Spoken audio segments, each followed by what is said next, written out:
Oh,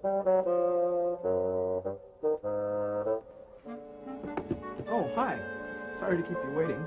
My name is Paul. How may I help you? I don't know. You tell me.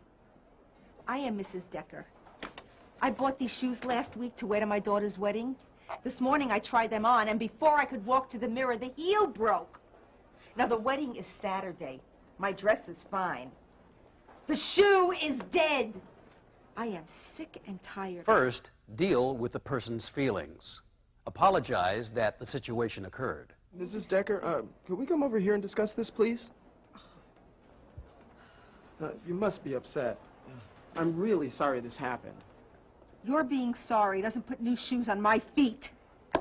Put yourself in your customer's place. Listen to the whole story without interrupting. Maintain eye contact. Nod your head. Show the customer you're really listening. Until they're calm, they won't even hear you. What kind of place is this? No one cares about quality anymore. I know, and I'm going to do everything I can to correct the situation. Now, whatever you do, don't let the customer make you defensive. She's angry at the situation, not you. What you want to do is focus the anger. Ask questions. Questions help control the dialogue and get you the information you'll need later on to solve the problem. It just makes me furious. I'd be too, Mrs. Decker, and I'm sure we can work it out. Do you mind if I ask you a few questions? Hurry up, the wedding is Saturday. This'll just take a minute. Now, when did you buy the shoes? By any chance, do you have the receipt? Tuesday, and yes. Oh, I see you bought these on sale. That's true, but so what? They're still no good. You can't sell customers lousy shoes just because they're on sale. I'm tired of this. All right, you've gotten a dialogue started. You understand the customer's feelings. Now, reflect those feelings back to the customer. Give feedback. You know, I can just imagine how frustrating this must be. I mean, with all you have to do to get ready for your daughter's wedding, you certainly don't want to have to go around returning shoes. I do have one or two more things to do. Now, summarize the facts, just to be sure you've understood them correctly. You bought these shoes on Tuesday. You tried them on for the first time today. They broke, and you need them by the end of the week, and since they're a sale item, you're worried about their being returnable. Well, they're certainly not wearable. Let's just take a moment to see where we are. You have dealt with the customer's feelings.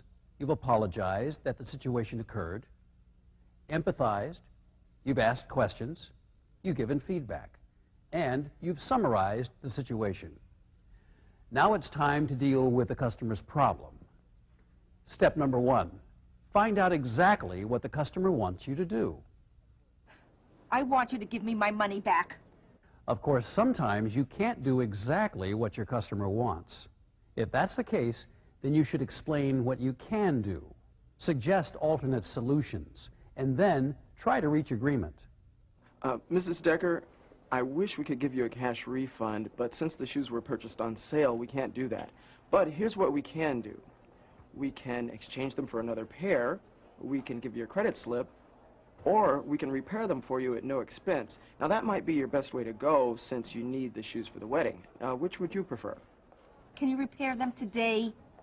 So we can send them out on a rush for you. We'll have them back the day after tomorrow, which should be plenty of time for you. Paul's doing the right thing here.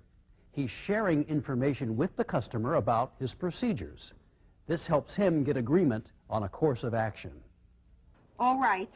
Now, you're absolutely sure they'll be here the day after tomorrow? They'll be here 9 a.m. sharp, I promise. Please ask for me when you come in to pick them up. Thank you. I will. Thank you, Mrs. Decker. And again, I'm really sorry this happened. So we'll see you the day after tomorrow. Bye now. Thank you again.